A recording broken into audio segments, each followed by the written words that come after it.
Hey and welcome to the Simply Create Business Podcast. These episodes focus on businesses based in the London and Essex area. We are bringing you their stories, the journey, and a great insight into them as people and their businesses. In each episode, we explore where it all started, where they are now, and what's next. Welcome back, everybody. As always, I'm so excited to introduce our brand new guest. Her name is Tracey, and Tracey is a doula. If you don't know what a doula is, then stick around to find out. Tracey is the founder of Smothering the Mother, and we're going to answer all those questions, find out about her story and her journey, talk about creativity and community. But first, let's dive into the quick fire questions. Are you ready? I'm ready. Excellent. Okay, so first one, are Jaffa cakes a biscuit or a cake? Oh my goodness. So I'm going to say a cake because Jaffa cake. There you go. Takeaway or restaurant? Oh, restaurant. Instagram or Snapchat? I love Instagram. Tea or coffee? Oh, I do like a latte, but I like a cup of tea as well. Oh, a latte with oat milk, please. Okay. Mac or PC? PC. Autumn or spring? Oh, autumn. Autumn for the colours, I think. Music while you work or silence? Silence. How can you meditate with music in the background? If you could have one superpower, what would it be? Oh, so my superpower would be teleportation. Oh, saving so much travel. Oh, could you imagine? And time. Who has enough time? Yeah. So there you go. I could be anywhere whenever I wanted to. Excellent. What is your least favourite chore? Well, it used to be my least favourite chore. I don't really do it anymore, so I feel like it's a bit of a cop-out, but it's washing dishes. You got a dishwasher, right? We've got a dishwasher, yeah, and him upstairs, yeah. That's the only that's the only way. One thing you would definitely take to a desert island. Oh, another cop-out, my loved ones. Amazing. No, it's true. No one said that either. Okay. They all left them behind, all the other guests. One thing you a morning person or a night person? A morning person. Favourite album, past or present? Oh, well, I don't know my favourite album. There's too many, because I do like music. I've got to push you for one. At least one that comes to mind, at least. Well, the first, I don't know what it was called actually, but the first album I ever bought was by, I'm giving my age away now. It was an artist called Terence Trent D'Arby, and I can't remember the name of the album, but that was a classic album. Okay, we're going with that. We'll have to do some research and let me know so I can let everybody know. Peanut butter crunchy or smooth? Smooth. Cats or dogs? Cats, they're so clever. Night in or night out? Oh. See, I like a night in. Yeah, night. I'm going to stick with night in. I was going to justify why a night in, but I'm going to stick with that. What's your favourite sport? My favourite sport? Ooh, I'm not really into sport. Does synchronised swimming count? Yeah, we'll go with that. That's definitely going to be the rarest answer we've ever had. Breakfast or dinner? Oh, dinner. Yeah. Desert island, you have to take, well, you kind of answered this one already, a book or a person. You kind of said that you would take people, so that kind of first thing. Do you have a question for me to ask future guests that's similar to that, an either or? Oh. What would you like to know if you were listening to the podcast to other guests? What would you like to know about them?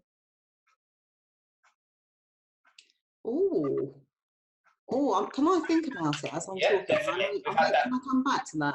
Definitely, we've had that before, so no problems. We'll come back to that at the end. So we're going to go and find out now all about Tracey. So nobody knows who you are and what you do and what you're about. So this is all your section to basically give us some information about Tracey. Tell us what you love, what you enjoy, your hobbies. Just tell us a little bit about kind of your story up until now. Okay, so obviously I'm Tracey. My hobbies, I guess, or what I love to do is traveling. I love traveling, and I'd go on holiday every time the kids were on break if I could. Who can, but that's what I do. I think it's a lovely way to get to meet other people, to widen your mind, and to be more culturally aware. So traveling is the thing that I love doing. A little bit about me and my journey to today. So my professional career, if you like, was in social housing. I started out doing project management, and then for many years I was a land buyer, buying stock to replenish for people in need, basically. So that was up until about 3 years ago, when an unexpected encounter on a train. You did ask. Yes, I did ask, and now I want to know about the encounter. Oh, there you go. Changed my life. So essentially, I was getting ready to go to work. I got on this train, it was packed. I noticed the lady that was next to me, thought something was wrong, but we never made eye contact. And I don't know, I just had a feeling that something wasn't right. Looked off, looked back, she touched the nape of her throat, and it was enough for me to ask if she was okay.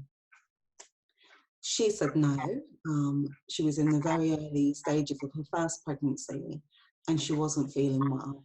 We were stood at this point, and I asked if someone would please help because this lady wasn't feeling well.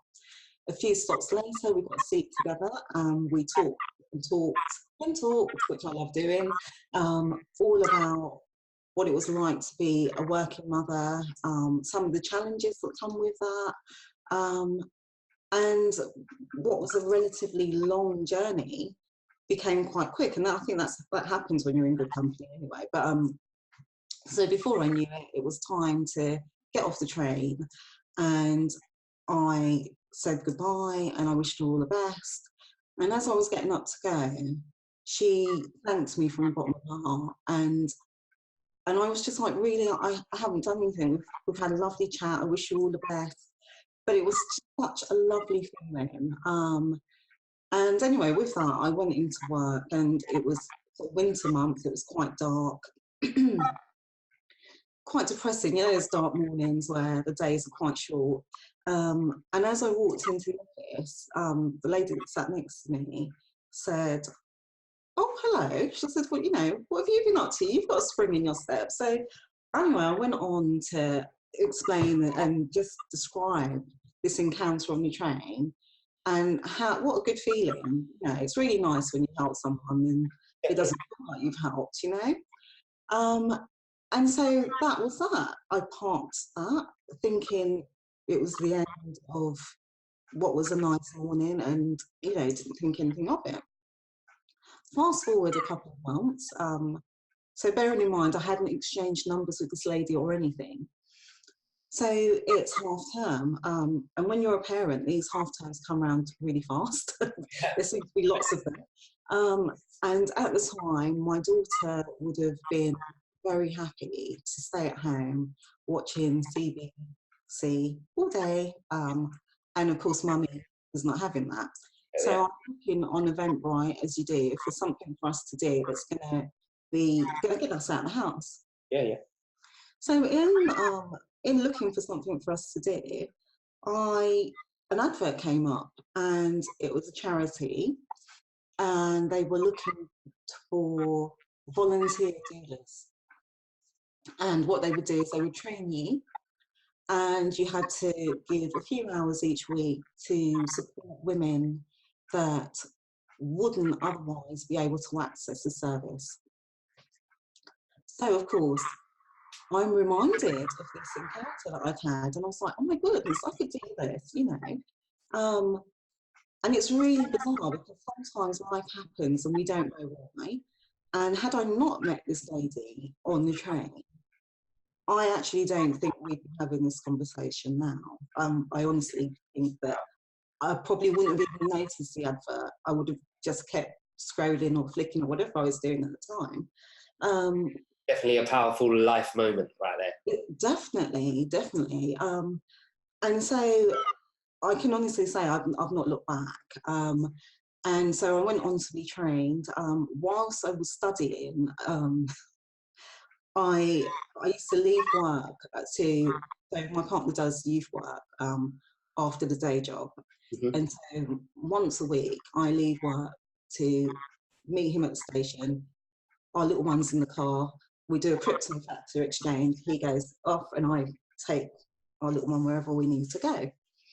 And so this one day I was running late and I was just like, oh no, I've got to get there on time because he's going to be late for work. And, you know, all those pressures when you're sort of juggling everything.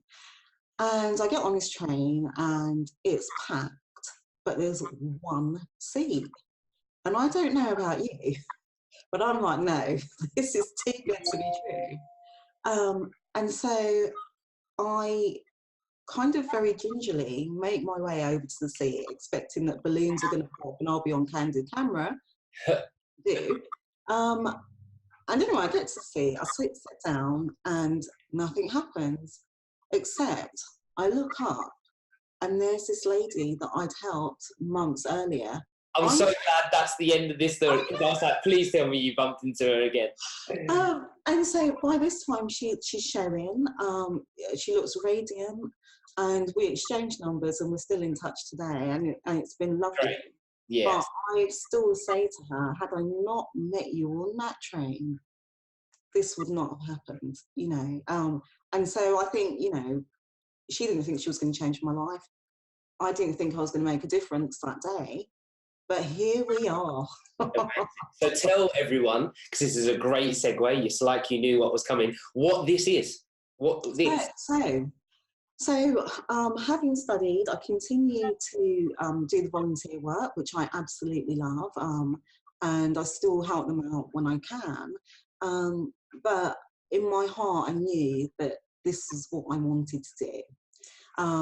And so at the end of last year, after much sort of, oh, I don't know if we're going to do this or not, Mother in the Mother was born. And I say it was born because it was a complete labour of love. I kind of knew in my head what I wanted. I wanted the company to be called. The strapline is better you, better me, better us. And it's all about community and getting it right from the outset. So because I love this job so much, so I'm a doula, sorry, I should say that. And a doula is a birth coach, so it's all about preparation for giving birth. It's also about getting that support, so it's practical and emotional support, just to have the most positive birthing experience possible.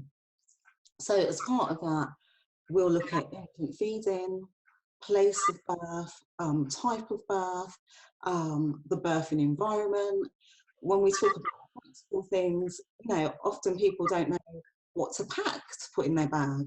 When's the best time to go to the hospital? We don't want you to travel all the way there and then sent home because it's too soon. That can be really disappointing. So it's really about the practical and emotional support. Because of my training, I am a qualified doula. My support is always evidence-based. So we know that culturally, there are loads of old wives' tales out there that tell you, you know, you need to eat this prune when the moon is full, and you won't get that from me. Yeah, it's just, it's not evidence-based, so we're just not going to go. We're not going to go there. But yeah, so Mother in the Mother is really, as I say, practical and emotional support all around birthing and bringing a new baby home. So that's what it's about. Love the name and love the catchphrase as well, the strapline. Yeah, so nice, so good. Thank you. Yeah. It's all from the heart, so that really means a lot, you know. Yeah, definitely. It's I mean, anybody who's listening to this now, I feel like has to fall in love with that story, just because, and I love stories. So, you know, that whole, I was since halfway through you were saying it, I was like, please say that they bumped into each other again. Please say they bumped into each other again. So no, I'm glad. And it's so nice that sparked so much for you. Yes. Well, it's changed my life, really. So I'm now obviously a business owner, which is great. But I still do regularly pinch myself. I'm just like, I can't believe I'm doing this, you know. And how long has Mothering the Mother been going? How long have you? So it was, the business was actually registered just before Christmas. Amazing. And actually we hit the ground running in the new year. So really it's been this year. What a year. Wow. So and it's so exciting, right? When I mean the registering is only like part of the buzz, but you know, to actually help people and, you know, provide people with a service and all that kind of stuff. That's great. So well done and congratulations. So thank you. Obviously wishing you already all the best. Okay, so that you've kind of talked about you up until now, and you've talked about how you kind of started. How did you make the transition between loving to help and that interaction with that lady to having the idea of mothering the mother? So what actually happened, or what was the steps taken? Oh, Rage. Now I could talk to you all day. So there's another story coming. Can you Good, do I it? love it. Yeah. So because so here I am, I'm volunteering, I'm loving the work. It's not necessarily for everyone, but for me, I just felt that, and I believe this is true of everyone, that we all have something that we are naturally gifted at.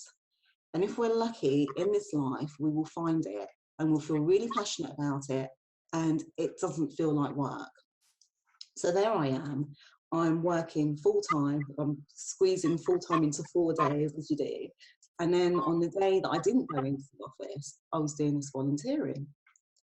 And if they needed extra support, I'd do some at the weekend when my little one was in classes. I didn't mind. I didn't want it to impact on the family. So I really was finding a way to work around it. In doing this work, because I just can't get enough of it, I started doing other bits of training that were kind of interlinked to this field. Okay. And so because there's always a trigger, isn't there? So I'm loving it, but it's kind of like a sideline, it's a hobby.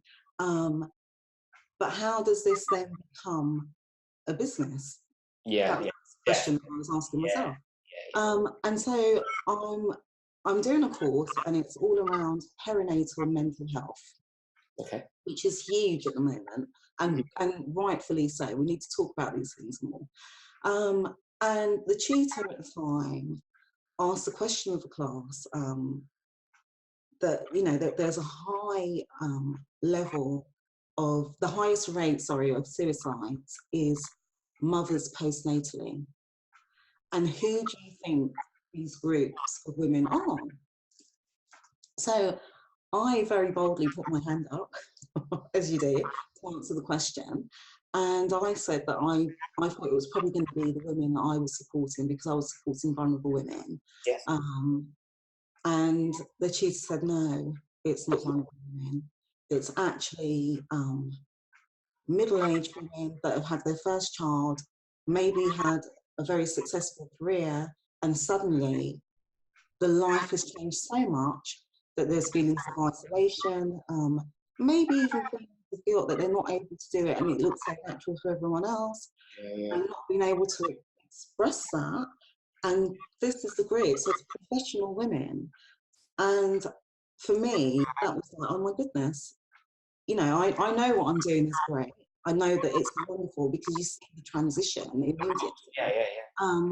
But actually, if it's working women that will pay for a service, that's what I'm doing. You know?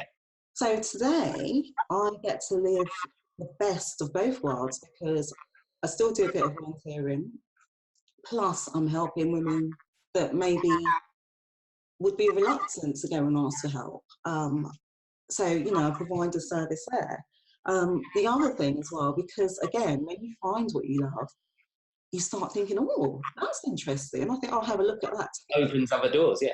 Absolutely. So I do breastfeeding support, and I did some training with the NCT, and through that, I go into the local hospital and do like breastfeeding drop-ins. And this is mums that have just given birth. The oldest baby is 48 hours old, and it's huge, and often the questions that we get asked, are around concern, am I doing the right thing for my baby? And it can be challenging. A baby can't say to you, actually, I didn't like that. I'd like some more of that. Yeah. And so we talk about baby cues and how babies actually can communicate with us, without being able to say, I was at the time. And in doing that, and we talk about the best way to feed your baby, depending on what it is that the mother wants. But in doing that, the drop-ins are 1 hour, and literally the person that comes in and the person that leaves is a different person. And you can see confidence, they've been given the tools, and that's what this is about. So I often will say that mothering the mother is not about smothering the mother. So I'm here to give you tools so that if I've done my job well, you can go out and actually it's sustainable because you're able and confident to be able to do it yourself. So tell people where they can find Mothering the Mother. Like, let's put them right on your doorstep. If they're listening to this podcast, let's get them to you so you can help them. Yeah, tell them. This is definitely open platform to tell everyone where you are. So I have a website, and the website is www.motheringthemother.co.uk. I'm also on social media, and you can find me on Instagram and Facebook at Tracey Doula. And Doula is Tracey, Tracey, had to be extra with the E. And Doula is Doula. So if you look up Tracey Doula on social media, you'll find me. I'm also on LinkedIn.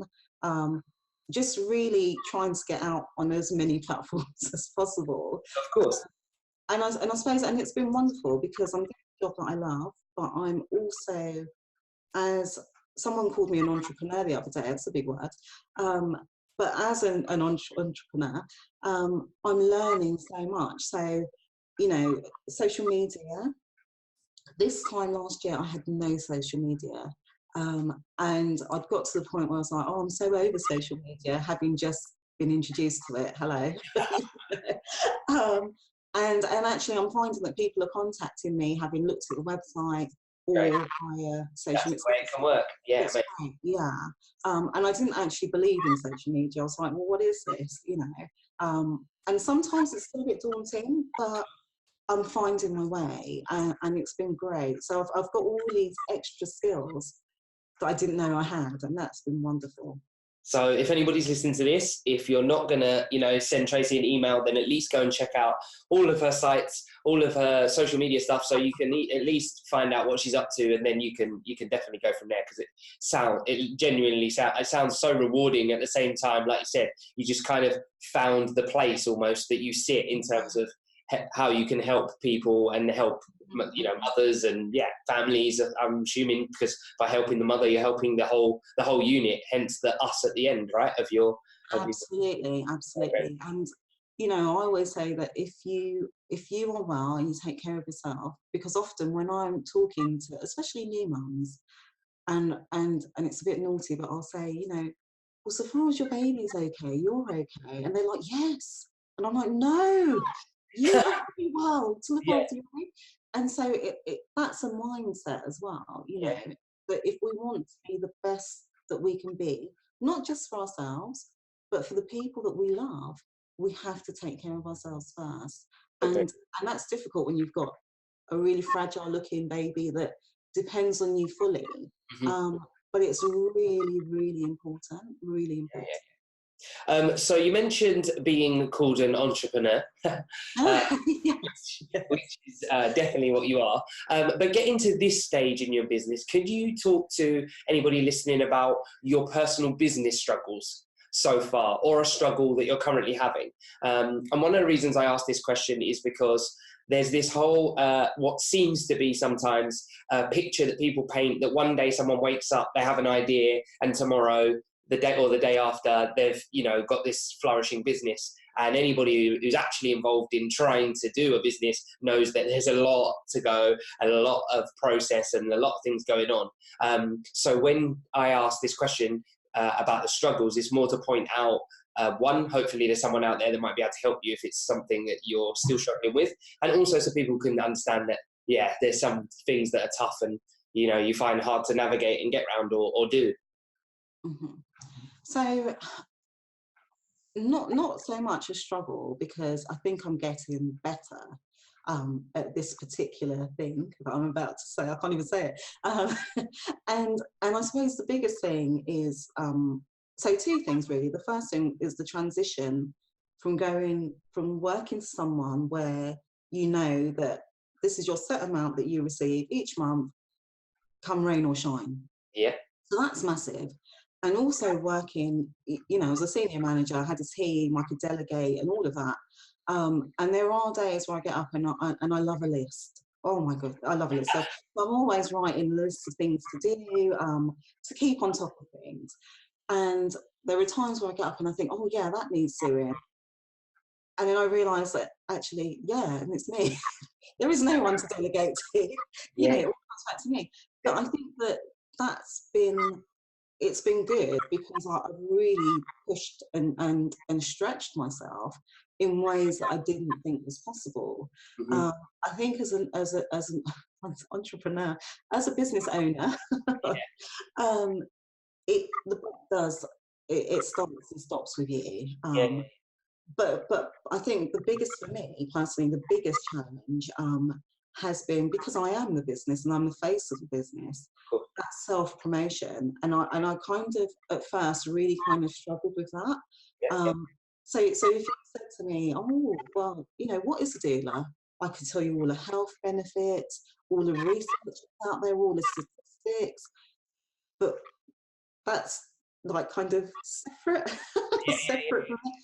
When it comes to like, well, actually, and it's me. I have found that quite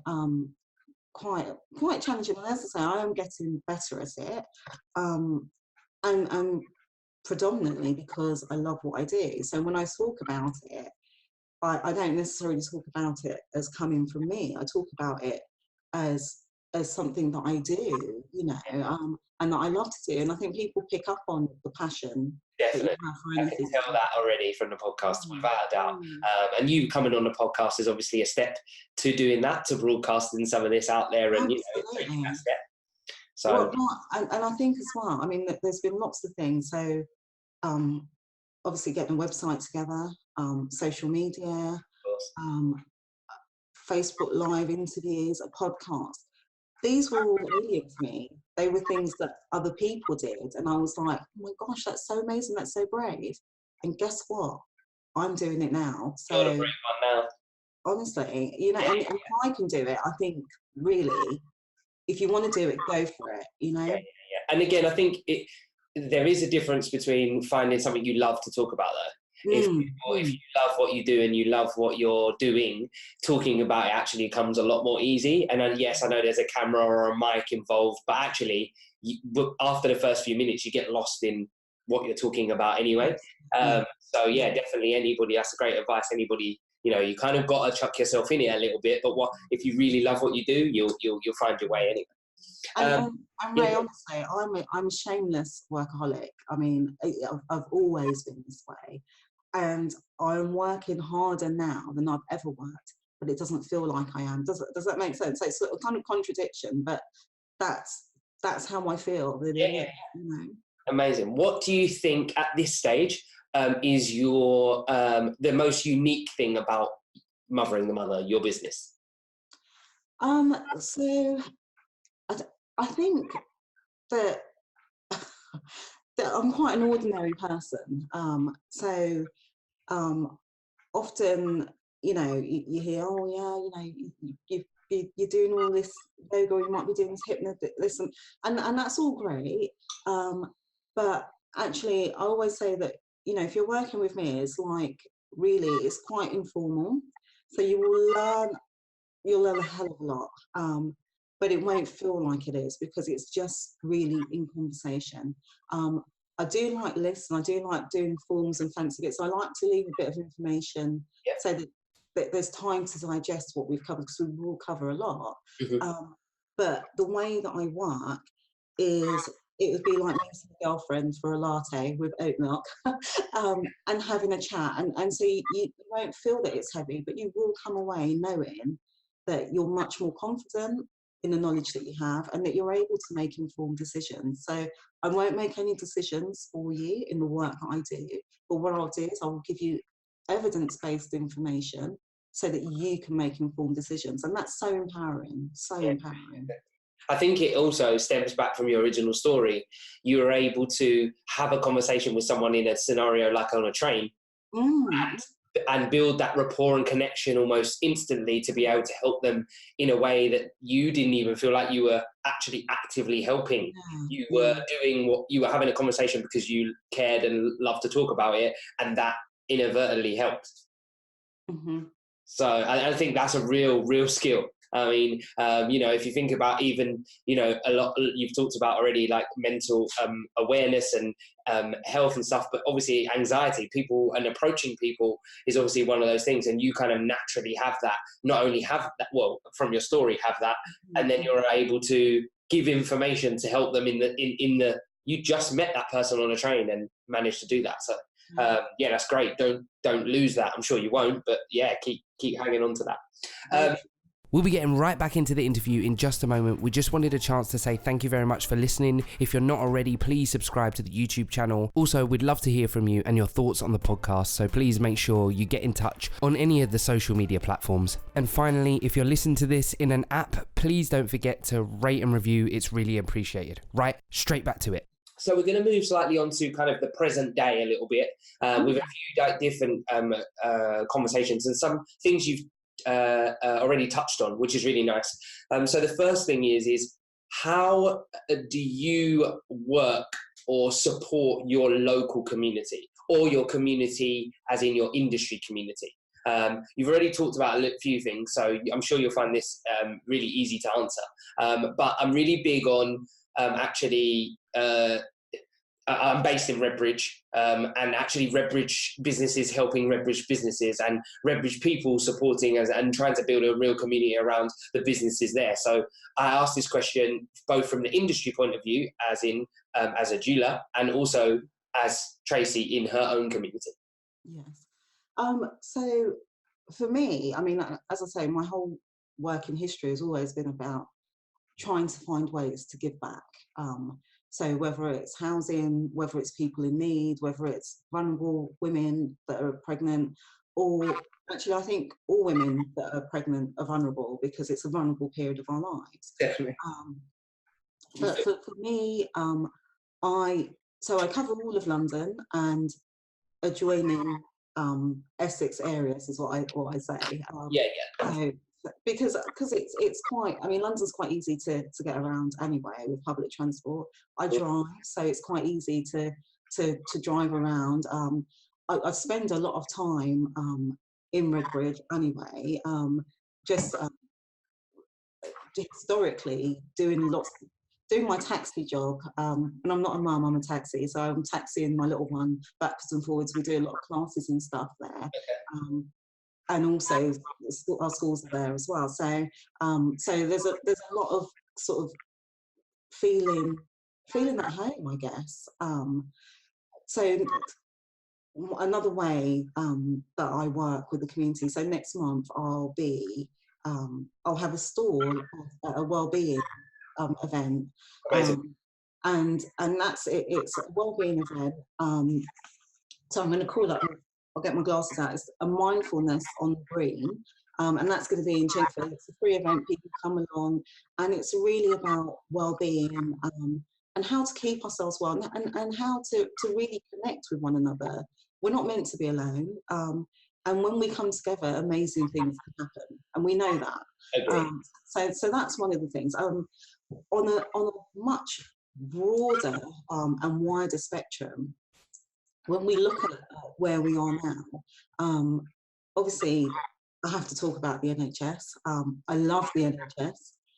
I consider the NHS to be a national treasure, but it comes with its own struggles. And there are women that are having negative birthing experiences, that are suffering trauma following birth, and this role really helps to support that.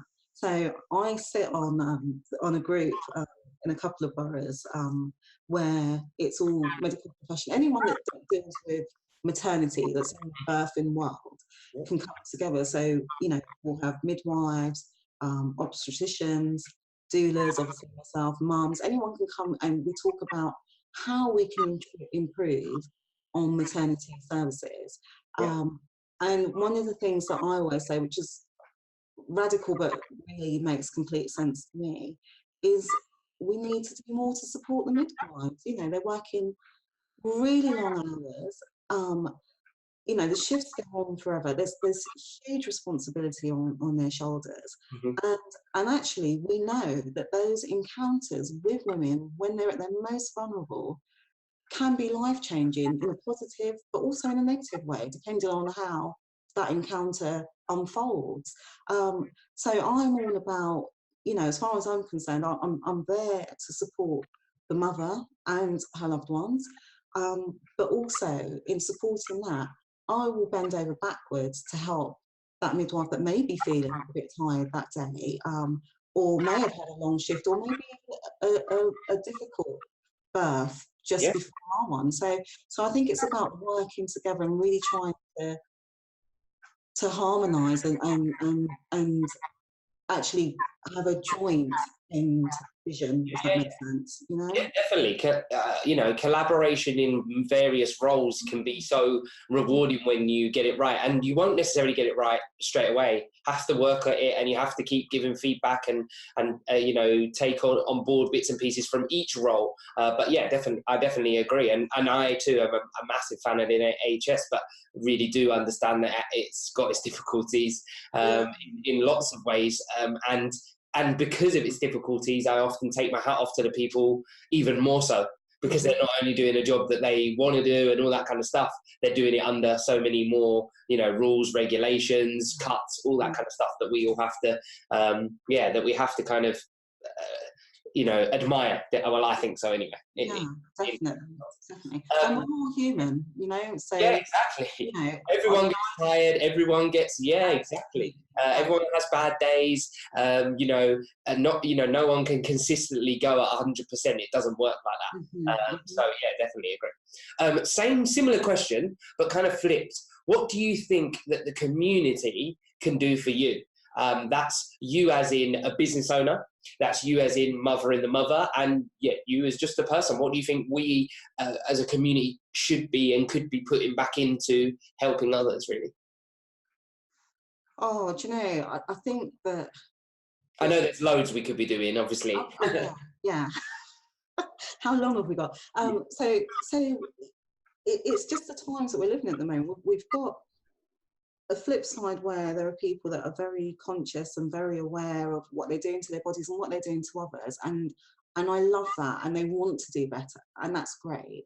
And I think we all need to strive to do better, and that starts with looking at ourselves, you know.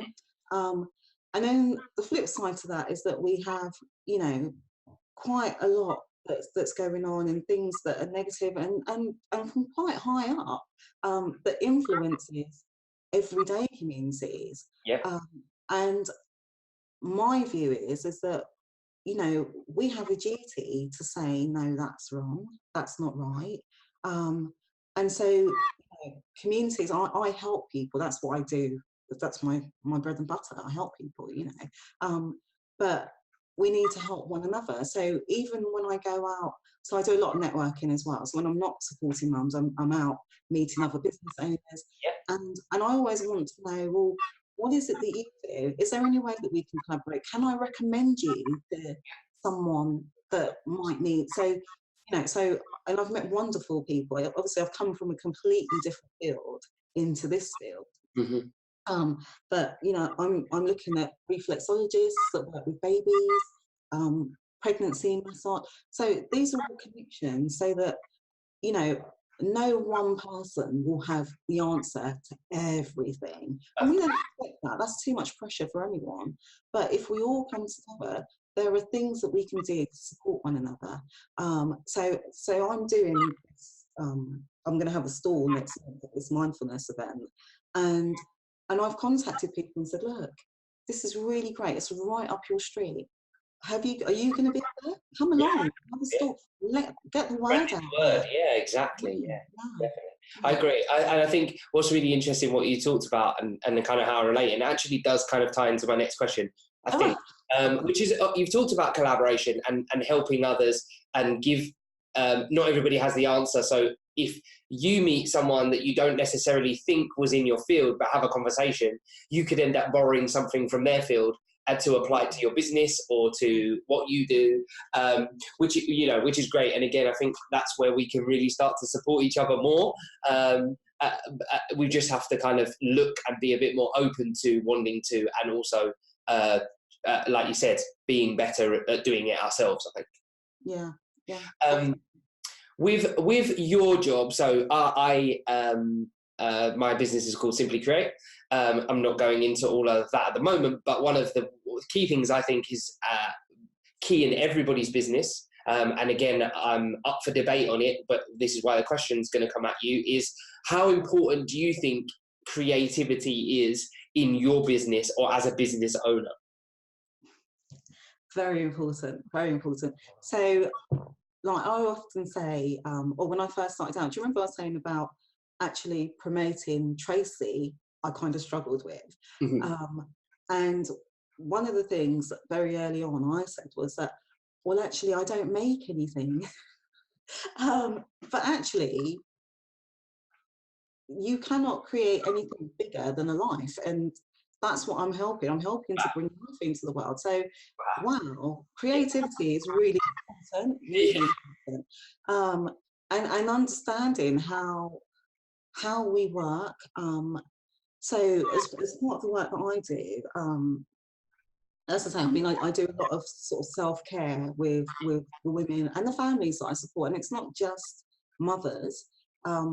Often partners will say, well, I feel a bit excluded. I'm not, what's my role here? But, how do I fit in?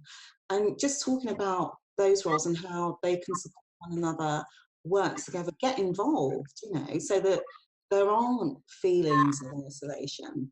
Mm-hmm. So that's really important as well. And I think I've kind of gone sort of round. I've gone around the houses, haven't I, Ray?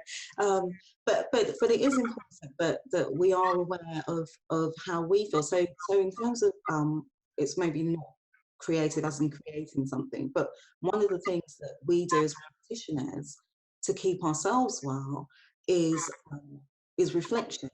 Mm-hmm. And I love writing. I love writing.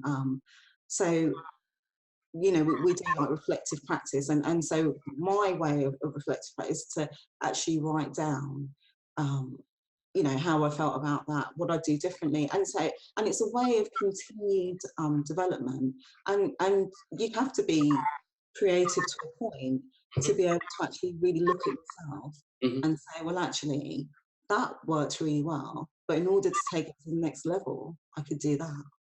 Yeah, it sounds also like one of your potential real creative angles is the fact of, and it's definitely going to be true, is every mother is different, or every scenario is different.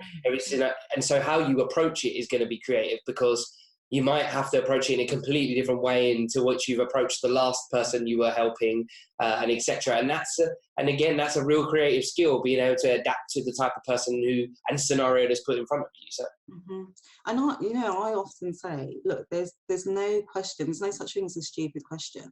You're probably asking me the thing that everybody else wanted to ask. So, ask it and we can explore it, and then But if you don't ask it, it's always, so maybe that's creative. I mean, certainly it's personally, I think it's a skill to be able to explain this life-changing event that you're going to go through in layman's terms, you know.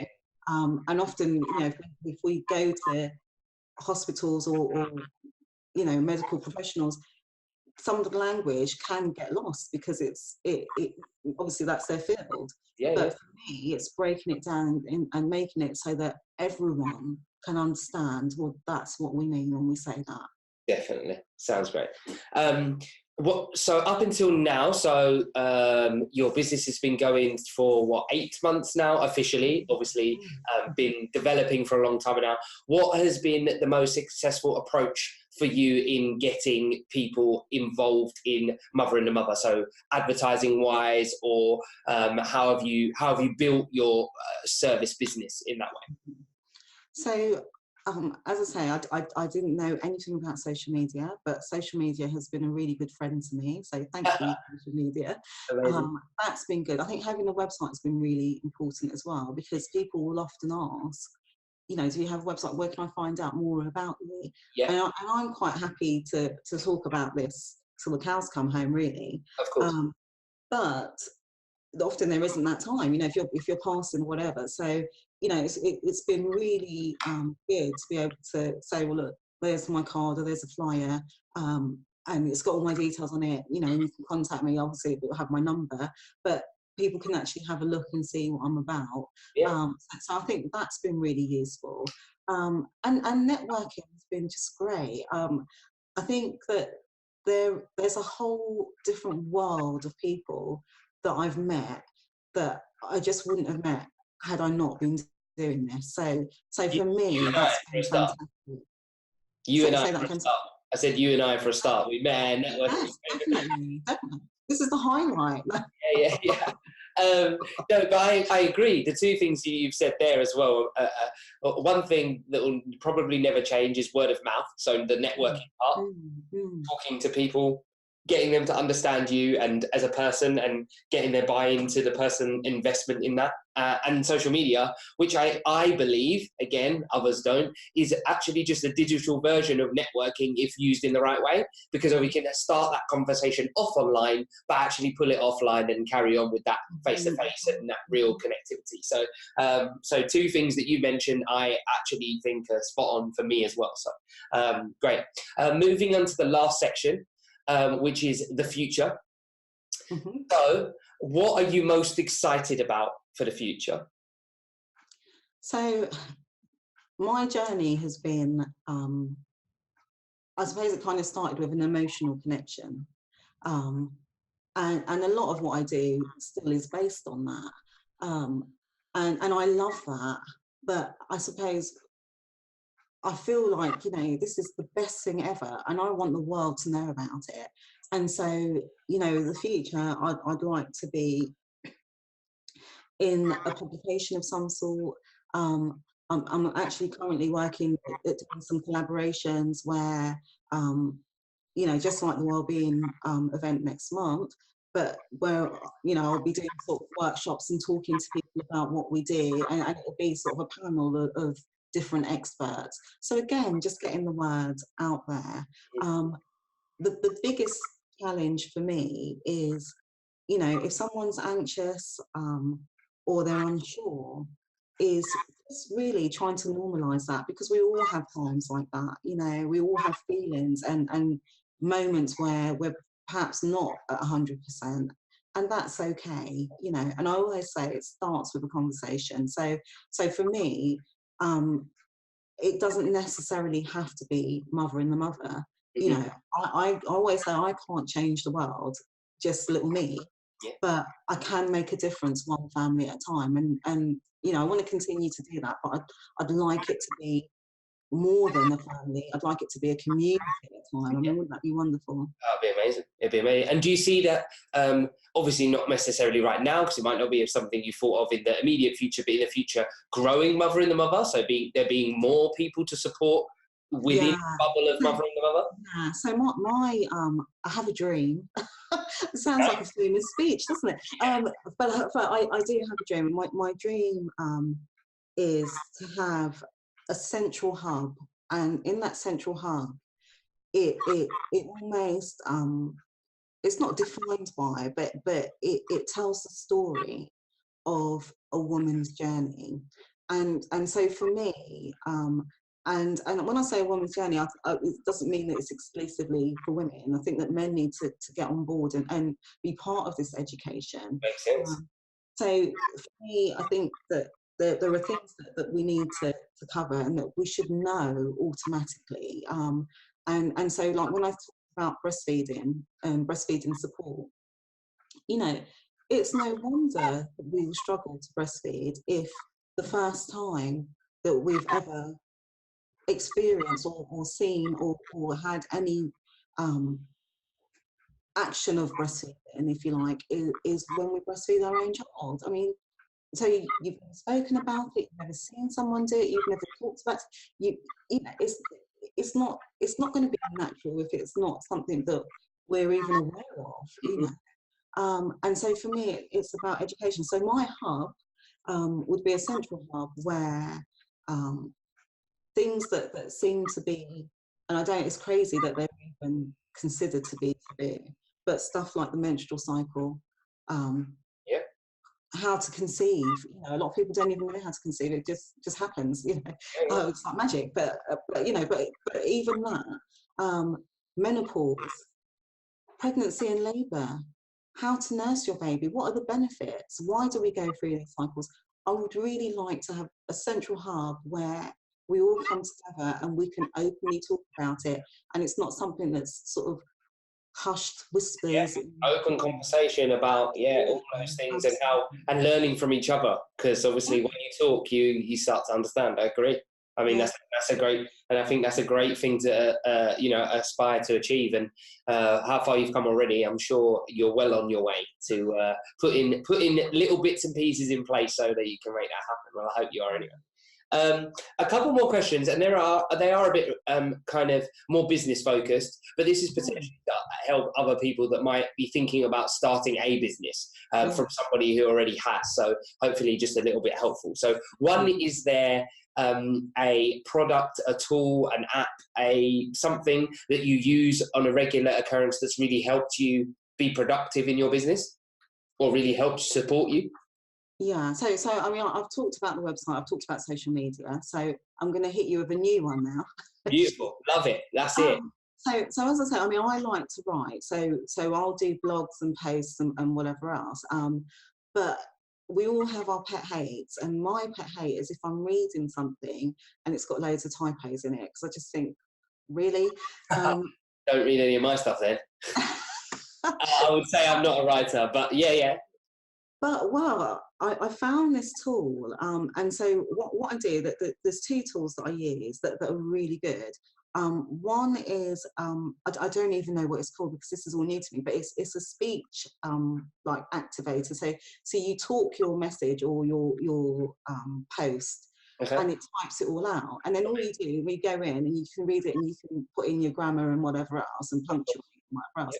So I think that is fantastic. Definitely. When I'm blogging, it's a similar sort of tool, but what it does is it reads back to you what you've written. Yeah, you can hear it out loud. Yeah. That one, but so quite often when I'm typing, because we often type faster than we think, and I'm guilty of that. And I don't know what it is, but I cannot type the word "the." It's always, I can't do it. It's always HTE. Why is that? But anyway, this tool reads it back and it will read it as you've written it, so there's no way you can miss it, you know. There are lots of he's in yours, yeah? Lots of he's, yeah. And so for me it's been fantastic because I'd be reluctant to put stuff out if I thought that, you know, I need to keep checking it. And you know, when you read back your own work, because you know what it's meant to say, you don't see those words. So for me, that's been a fantastic tool. Do you remember the names of either of them? Can we push you for that a little bit? I don't know the name of it. So on my phone, it's the note section. You know, where you can type your notes and whatever else. There's a button in there that you press. It's like a microphone, and you can talk your notes instead of typing it. Okay. So I've not told you. You asked me what the name of it was. That No. was a long version of But not what knowing. you can maybe do for me afterwards is check it and send me an email or something with the names, and then I'll put them in the notes so anybody who listens to this section can. I think, I mean, most of us have smartphones now. Of So course. most of those phones will have, there's a section where you can type your notes or whatever else, but you'll see that in the menu there's a button where you can actually speak it instead of typing it. Mm-hmm. And I just find that's quite useful. And because you do it as you speak, I can't type that fast. So for me, that's brilliant. And then the speaking one is a Microsoft product. I don't know, tool. It's a Microsoft tool. Yeah. And literally, so when you type all your stuff out, you go into tool review, and then they just speak it back to you. But when you review it, I'm gonna have to message you separately. Yeah, that's fine. That's fine. No, that's great. And there too. And the reason I'm asking is because, like I said, I'm not a writer, so I think they might help me. So yeah, that might be a good one. A bit of a kind of a question with two kind of potential answers for you. If somebody is starting out, if they have an idea for a business, or they have a passion for to start their own or become a business owner, or they want to start out as a doula, do you have some advice for both of those people? So some advice for the business owner person who doesn't necessarily want to be a doula, and for somebody who wants to go into that industry? Yeah. So anyone that wants to start their own business, I would say do as much research as you can beforehand. So I knew that I wanted to give birth to mother and the mother. I knew that, but I didn't know what that meant, and there are so many bits of information that you need when it's just you, and so the first thing is, what type of company do you want to be? Are you going to be a limited company, or you're a sole trader? There's so many. So really do your research so you know what it is, what your angle is, and different company guises support different fields. So it's really important to get that right. As I said to you, I had no social media whatsoever. A friend of mine 2 years ago took pity on me and put WhatsApp on my phone. So this is how bad I was. So this, for me, this is real progress that I even have social media at all. But again, I'm not the expert in it. So I went and I learned from those that do. And it's given me the confidence. And there's still times where I think, oh, I don't know, how do you do that? But having gone and studied the craft, I find really, really helpful. And the good thing about doing that as well is that often you meet people that are in the same boat as you, and you kind of journey together. And I suppose the biggest thing about being your own boss, especially when you're first starting out, is that it can be quite a lonely place if you've come from a big team. And so these things are really good. You're learning, you're meeting other people. So you'll be learning whatever that course content is, but often we learn from one another as well, so I mean, I remember saying, oh, I when I take payments, it's like bank transfer, and somebody said to me, oh, have you tried SumUp? And there's loads of other things on the market, but again, it's a way of being able to take payments, and I didn't know about, I'd seen them, but I didn't know what they were. So again, I think we need one another, and when you talk to one another, there's always something that you're going to be able to give and receive. So, yeah. So that's sorry, go on. For a doula?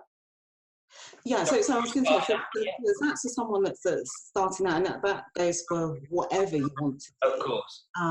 But I think as a doula, one of the things that I think I really bring to the table is that I'm compassionate, and I believe that everyone has their own story and their own journey. And that's not something you can teach. You can't teach compassion. Yeah. But if you want to be a doula or any kind of support service, you need to have that compassion. And in teaching and guiding and coaching people, what you want is for them to be the best that they can be. And you kind of have to try and work on being the best that you can be in order to do that too. So I think that's quite a key. Definitely. Compassion makes perfect sense. Yeah. Okay. 2 last questions, and you actually know what these are already. Well, you do anyway. One is, did you ever think about what you'd like me to ask someone else? As in an either or? An either or. No, I talked so much that I didn't think about it. That's all right. And I so want to contribute to this. I so want to. So you can always message later, so that's fine. Yeah. Again, with your apps. Yeah, that's fine. If you're going to do that, you got to make it good and now. No, which is why I'm thinking. Like I'm frantically thinking. And the final question, which may give you some time to think as well, is a question for me. And again, you might not have thought about this already, but I give everybody the chance that comes on the podcast after I've fired loads of questions at them, put them a bit under the spot, their chance to turn around and ask me anything they want about anything really. So you kind of get your own back. So if you don't have one, that's fine. But if you have a question, you can, feel free to ask me a question. Well, I mean, this is a question that I would struggle to answer myself, so I'm going to give it to you. Okay.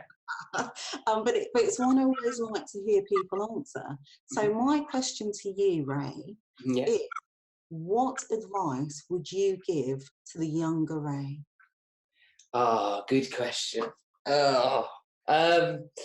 What advice would I give? Okay, I know this is a little bit of a comeback on the question, but how young is younger Ray? Like how young? So I'm thinking, the sort of self-discovery years when you're sort of adolescent, you're a bit, not so self-confident, you're still finding yourself. So, I think because that's the time when you need that talking to you, really, that support and that, that's someone to look up to. Yeah, I would say probably, looking back, 2 things is that you have more time than you think. So you haven't got to rush into decision making. You haven't got to rush to know what life is at that age. You can figure it out. And anybody that thinks or turns around and giving you loads of advice where you think they've figured it out, they haven't. They're still figuring it out. So you have time to do that. So definitely that. And I think probably something around fun in everything. Now, I definitely believe this now, but I think I probably took myself a little bit too seriously when I was younger, and you don't need to. You can find the fun in everything you do and the smile in everything you do. So probably between those, you've got loads of time, you haven't got to have it all figured out, you haven't got to know what you want to do right this second, and you can explore things and also find whatever you're doing, make sure you're enjoying it. So. Brilliant. Life's too short, hey? Oh yeah, definitely. Life's too short, or it's longer than we think. Oh, maybe that should have been my question. Which one? Is it too short? Or is it? I don't know. Well, I just think sometimes, in those early years, right, we're such in a hurry to get on I know what I'm going to do for the rest of my life. This is my working career, and actually, it doesn't work out like that. Mm-hmm. I mean, I've changed 4 times. And I've changed already so many times. I found it now, though. I know what it is now, but I had to go through all of that, I think, to find it. Yeah. Really? And I suppose we're different people at different stages of our lives. So what might have worked then, certainly for me, exactly. I mean, I love the job that I was doing, but I mean, I love the job that I'm doing now, you know. And I've grown with that as well. So I feel like I'm a very different person.